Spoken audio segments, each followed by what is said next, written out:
बिस्मिल्लाहिर्रहमानिर्रहीम। अस्सलाम वालेकुम। आप सभी का इस्तकबाल है। आप देख रहे हैं प्रोग्राम न्यूज़ एट 6। आपका मेजबान मेरी हिलाल हजरी हाजिर खिदमत। और न्यूज़ एट 6 में हम मुतअद्दिद खबरें आपकी नजर करते हैं और इन खबरों के हवाले से जो तफसीलात है वो आप तक पहुंचाने की कोशिश करेंगे। लेकिन सबसे पहले बुलेटिन की शुरुआत में पीडीपी सदर महबूबा मुफ्ती का वो ट्वीट, जिसमें उन्होंने भारतीय जनता पार्टी को हदफ तनकीद बनाया है।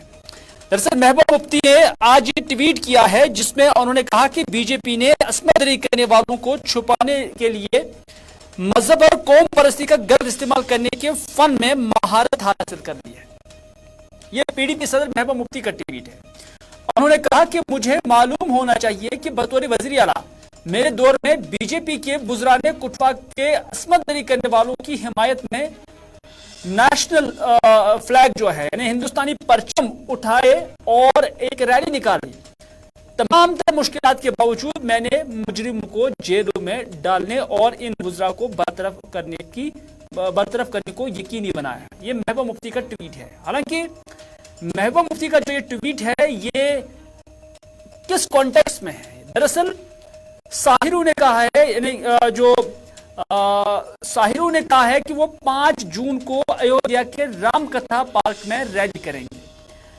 शहरों के एक ग्रुप ने रेसलिंग फेडरेशन ऑफ इंडिया के सरबराह ब्रिजभूषण शरण सिंह की हिमायत में अगले हफ्ते एक रैली निकालने का ऐलान किया है, जिस पर खवातीन को जिनसी तौर पर हरासा करने का इल्जाम है। यानी जो भूषण शरण है, इस पर इल्जाम है कि ये ग्रेपलर्स को, जो ख्वातीन ग्रेपलर्स हैं, उनको जिनसी हरासा कर रहा है और उसका इल्जाम उस पर है। लेकिन यह भी कहा जा रहा है कि वो जिनसी जराइम से बच्चों को तहफ़्फ़ुज़ एक्ट के खिलाफ भी एहतजाज करेंगे, जिसका इनका दावा है कि बहुत सी खामियां और नाकिस चुके हैं। ये सारों के बारे में साक्षी मलिक, विनेश फोकट और बजरंग पूनिया समेत मुल्क के चोटी के पहलवानों ने, जो रेसलर्स हैं, मस्कुरा सिंह जो भूषण शरण सिंह है जो एक बीजेपी के एमपी है, को रेसलिंग फेडरेशन ऑफ इंडिया के सरबराह हैं और जिनसी हरासनी का इल्जाम लगाया है और उनकी गिरफ्तारी का मुतालबा कर रहे हैं। साहिरू ने कहा है कि वो 5 जून को अयोध्या के रामकथा पार्क में रैली करेंगे और इसी कॉन्टेक्स्ट में महबूबा मुफ्ती का ये ट्वीट भी आया है, जिसमें उन्होंने अब ये इल्जाम भारतीय जनता पार्टी पर लगाया है कि भारतीय जनता पार्टी जो असमत दरी करने वालों को छुपाने के लिए मजहब और कौम परस्ती का जो कार्ड खेल रही है, इसमें बीजेपी को महारत है। और उन्होंने कुटवा का वो केस भी, उसकी रेफरेंस भी दी है, जिसमें महबूबा मुफ्ती ने उस वक्त 2 बीजेपी के वुज़रा को अपनी काबीना से बरतरफ किया था, चंद्र प्रकाश गंगा और उस वक्त के जो जंगलात के वजीर थे जम्मू से जिनका ताल्लुक था, तो उन दोनों को जो है उन्होंने अपनी काबीना से बरतरफ किया था और उन्होंने कहा कि मैंने उस चीज को यकीनी बनाया हुआ था।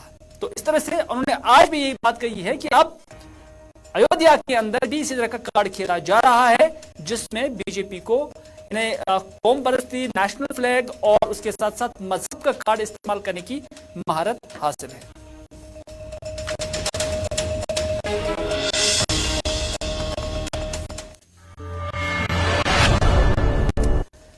चलिए, उधर भी बीजेपी की बात, लेकिन इधर भी बीजेपी की बात। और इधर बीजेपी के डीडीसी मेंबर जो श्रीनगर से ताल्लुक है, एजाज हुसैन रातर, जिनकी आज श्रीनगर के अंदर एक प्रेस कॉन्फ्रेंस थी और इस प्रेस कॉन्फ्रेंस में एजाज हुसैन रातर ने उन तमाम इल्जामात को मुस्तरद किया जो इल्जामात उस पर कल एक श्रीनगर के अंदर प्रेस कॉलोनी के अंदर जो लोग आए हुए थे और उन्होंने इस पर इल्जाम लगाया था। तो उन्होंने एजाज और उसके महाफिजों ने उन पर हमला किया, जिसके नतीजे में कुछ लोग जख्मी हुए थे।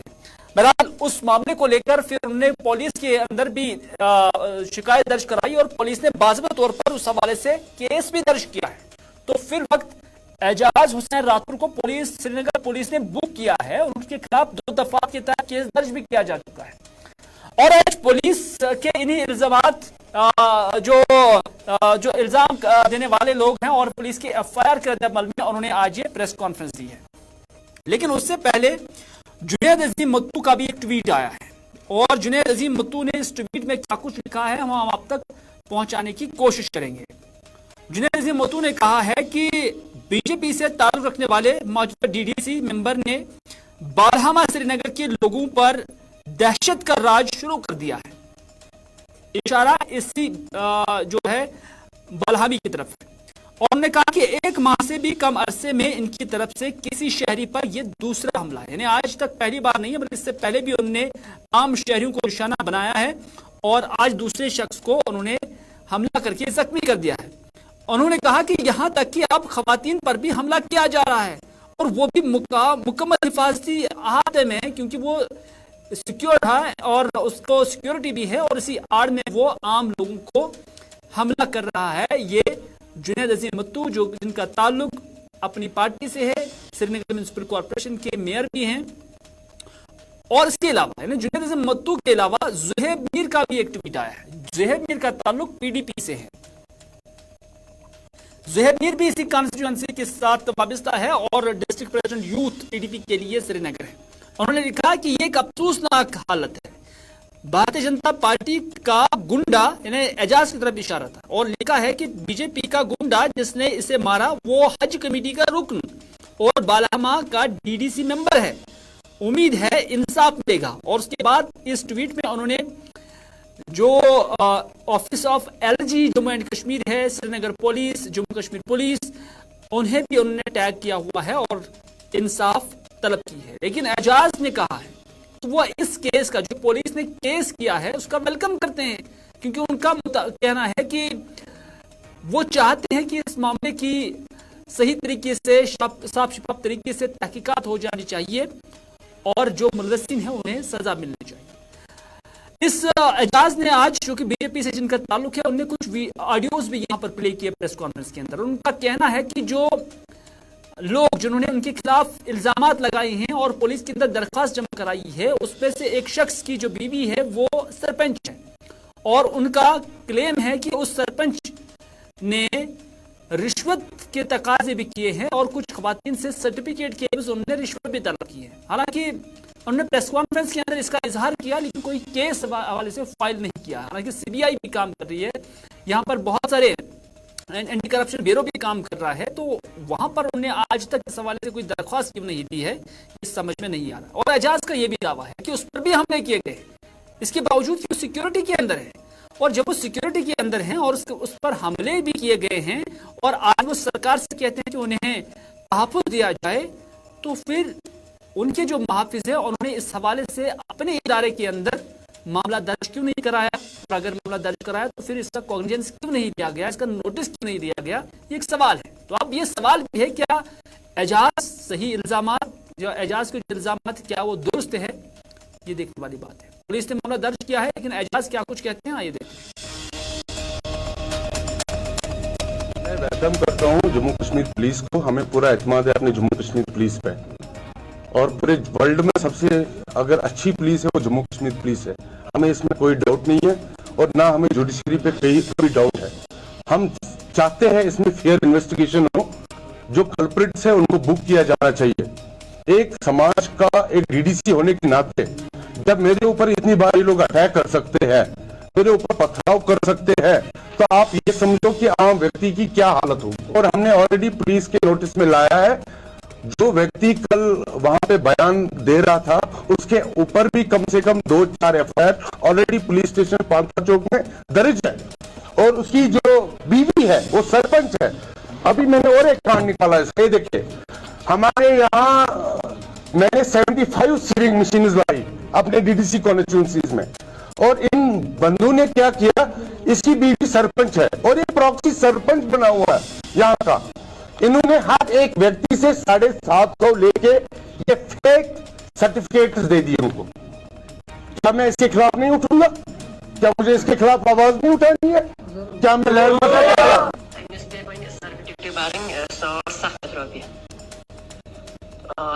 सरपंचन हज 107 रुपये अगर मतलब तुम सर्टिफिकेट जरूरत मिल मशीन पे तो 700 बारिन मिल सर्टिफिकेट हमसाय तस्लीम। और सबसे ज्यादा अगर इस गांव को किसी ने नुकसान पहुंचाया है तो वो उस व्यक्ति ने पहुंचाया है। इसलिए मैं एडमिनिस्ट्रेशन से मेरी दरख्वास्त है कि मेहरबानी करके, मेरी जान को खतरा है, मेरी जान, मुझे लग रहा है कि मुझे मारने की साजिश की जा रही है, तो मेहरबानी करके मुझे बचाओ, इन गुंडों से मुझे बचाओ। इनके पास बहुत सारा पैसा है, इन्हें हजारों करोड़ यहाँ गपल किए हैं, उन्हें मतलब सरकारी लैंड को बेचा है और इनके पास बहुत पैसा है और ये पैसे वाले हैं और ये पैसों के बल पे हमें कुछ भी कर सकते हैं। इसीलिए मेरी पब्लिक और हमारे जितने लोग हैं, हमारी डिमांड रहेगी कि एक फेयर प्रोब हो इस पे और जो भी मुलव्वस लोग हैं उनके ऊपर कार्रवाई की जानी चाहिए और जैसे उन्होंने डिफेमेशन करने की कोशिश की है उसके ऊपर कार्रवाई की जानी चाहिए। आपने देखा पिछली बार इन्होंने हमारे ऊपर अटैक भी किया और उसके ऊपर एफआईआर भी हुई इनके ऊपर, उसके बावजूद भी ये लोग अरेस्ट नहीं हुए। और आज मैं घर में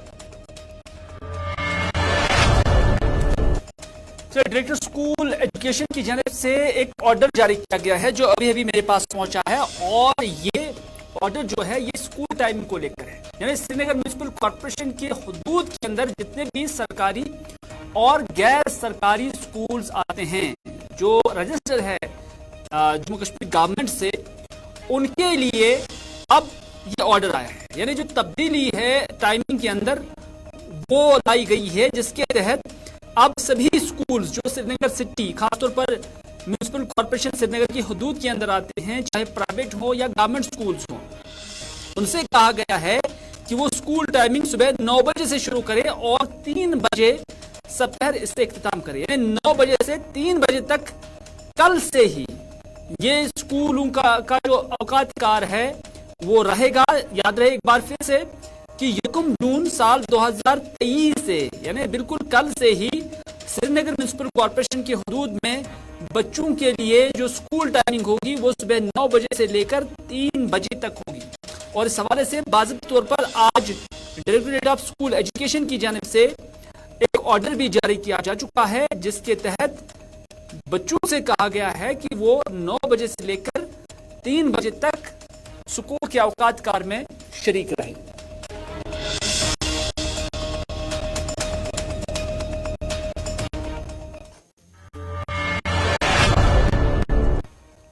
नाज़रीन, ये थी अहम खबर और अहम इतला जो हमने अब तक पहुंचाई है स्कूल एजुकेशन की जानिब से। लेकिन एक और खबर बटमालू के मोमिनाबाद के इलाके के अंदर जो कुछ कल वाक़ा पेश आया और उसकी तफ्तीश पुलिस ने अभी तक जो की है और जो इस हवाले से पेशरफ पुलिस ने जाहिर की है वो यही है कि इस कत्ल मामले में एक कम उम्र नौजवान को हिरासत में लिया गया है।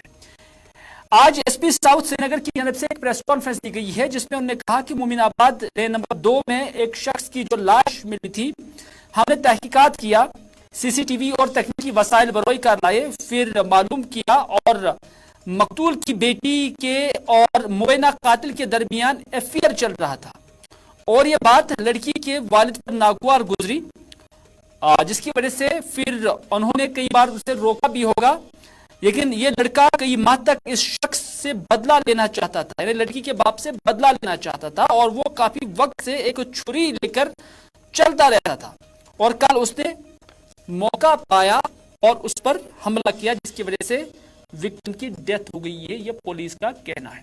पुलिस का यह भी कहना है कि एज को लेकर हमने कहा कि अभी तहकीकात चल ही रही है, लेकिन इतना भी जरूर है कि उस लड़की ने भी इस वाक़े को देखा है और जो मुलजिम है जिस पर कत्ल का इल्जाम है उसने भी वॉलंटियरली ये कबूल किया है कि हाँ उन्होंने ये कत्ल किया है और खुद भी कन्फेस किया है कि किस तरह से ये सारा प्लान बना और ये सिचुएशन बनी। शाम में एक रिपोर्ट आई थी कि मोमिनाबाद लेन नंबर 2 में एक अनकॉन्शियस बॉडी है जो जब लोगों ने वहाँ शिफ्ट की हॉस्पिटल में तो उन्होंने बताया कि ये ब्रॉड डेड है, इसकी बॉडी पे मल्टीपल वुंड इंजरी है।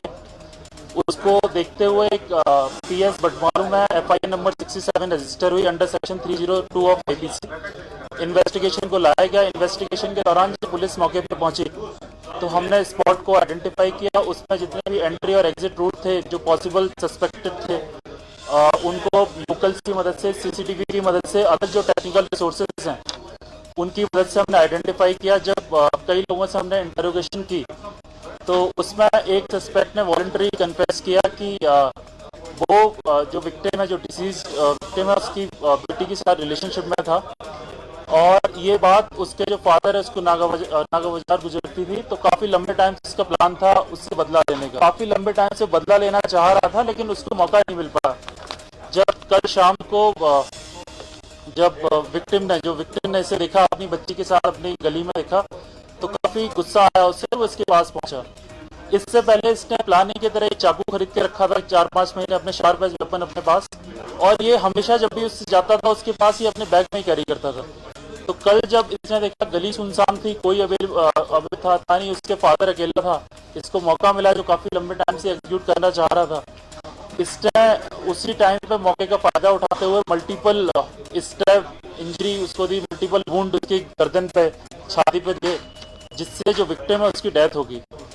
और फिर ये मौके से भाग गया।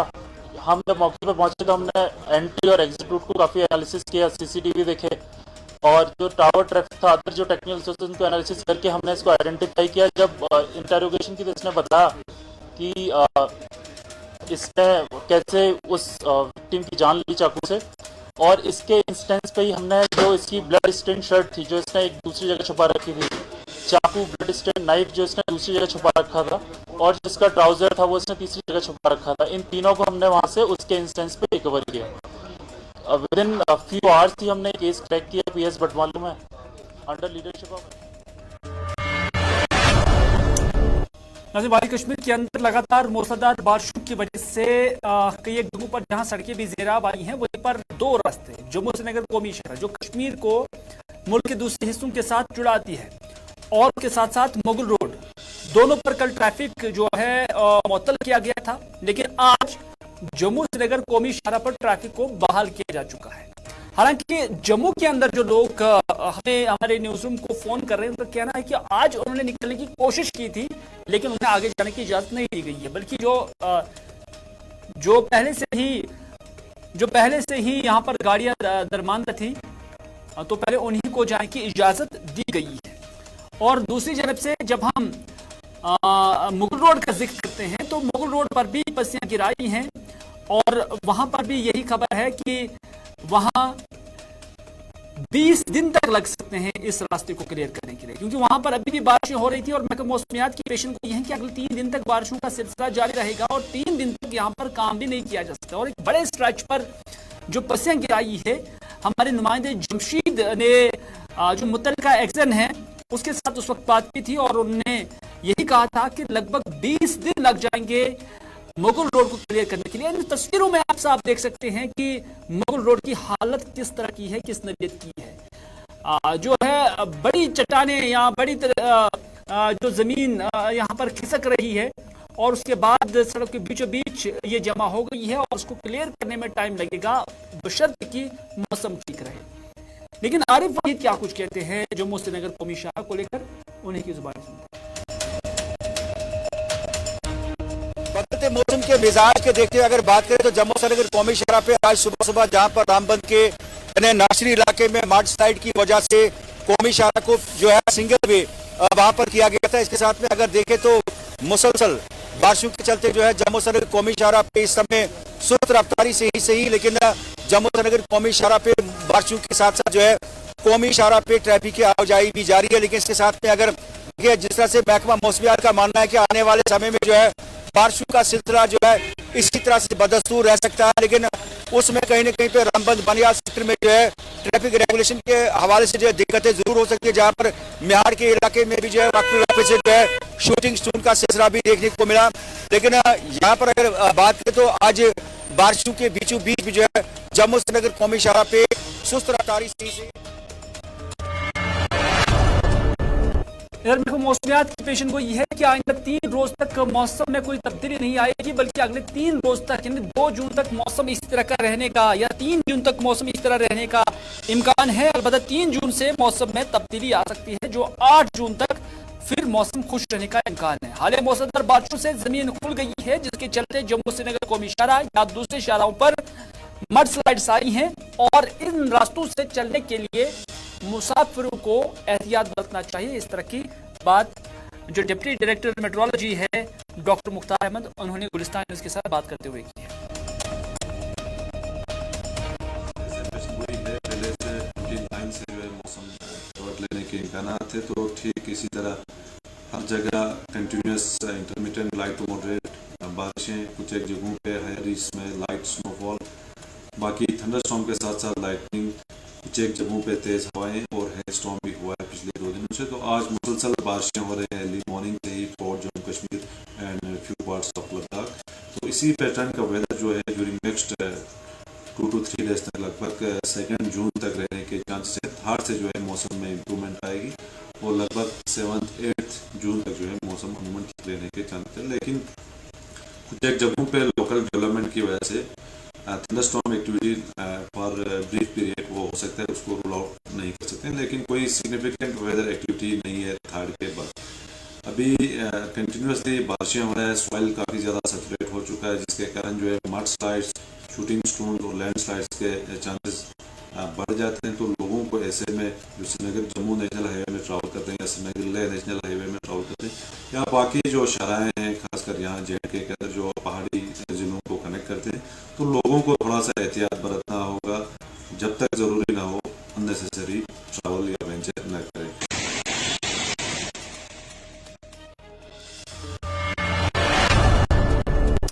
इधर लगातार बारिशों की वजह से जो जमींदार तबका है, जो किसान तबका है, वो बहुत परेशान है। खासतौर पर जो मेवा सनत के साथ लोग जुड़े हुए हैं, क्योंकि कई एक दिनों में लगातार हमने देखा कि चाराबारी हुई है, इसके नतीजे में मेवा सनत को काफी नुकसान हुआ है। और उसके साथ साथ अब जो दवा पाशी का छिड़काव करना बागों के अंदर है, वो लाभती बन चुका है, वो जरूरी बन चुका है। दूसरी जानब एग्रीकल्चर सेक्टर के अंदर भी पनीरी की फसल हो तो उसमें भी लगातार बारिशों की वजह से नुकसान उठाना पड़ रहा है। किसान क्या कुछ कह रहे हैं, आइए देखते हैं।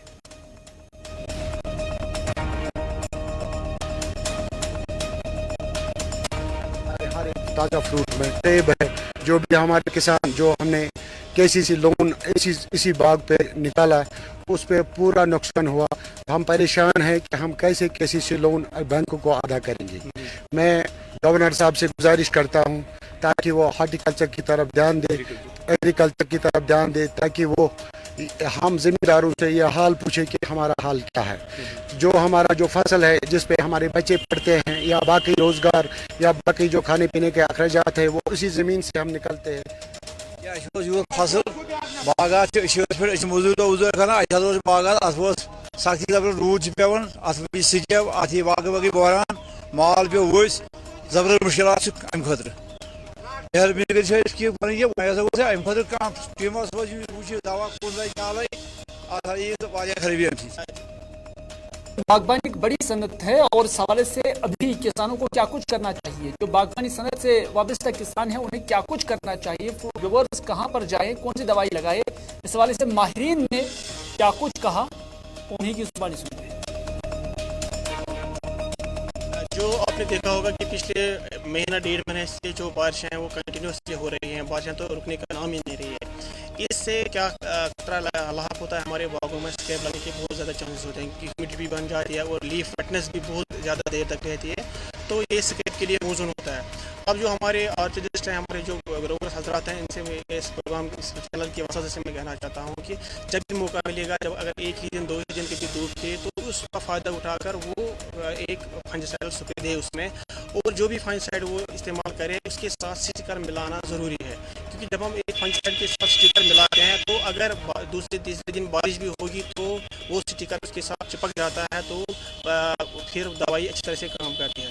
नंबर 1। नंबर 2 मैं यहाँ कहना चाहता हूँ कि जब भी बारिशें होंगी तो जो पेस्टिसाइड आप जो भी पेस्टिसाइड इस्तेमाल करें, गैप नैरो करनी होती है, 8-10 दिन का फासला रखेंगे एक दवा पाशी से दूसरे दवा पाशी तक। क्योंकि अगर मौसम अच्छा होगा, धूप खिली होगी, फिर अगर हम 14 से 18 दिन तक का भी इसमें फासला रखेंगे वो तो ठीक है, लेकिन जब बारिशें कंटिन्यूसली हो रही है तो 8। नाज़रीन, आपके न्यूज़ 6 में बस इतना ही। अपने मेज़बान मेरीलाल हांजुरी को दीजिए इजाज़त। इस वक्त के साथ कि अगर जिंदगी रही तो आपसे फिर होगी मुलाकात। तब तक के लिए खुदा हाफिज़, अमान।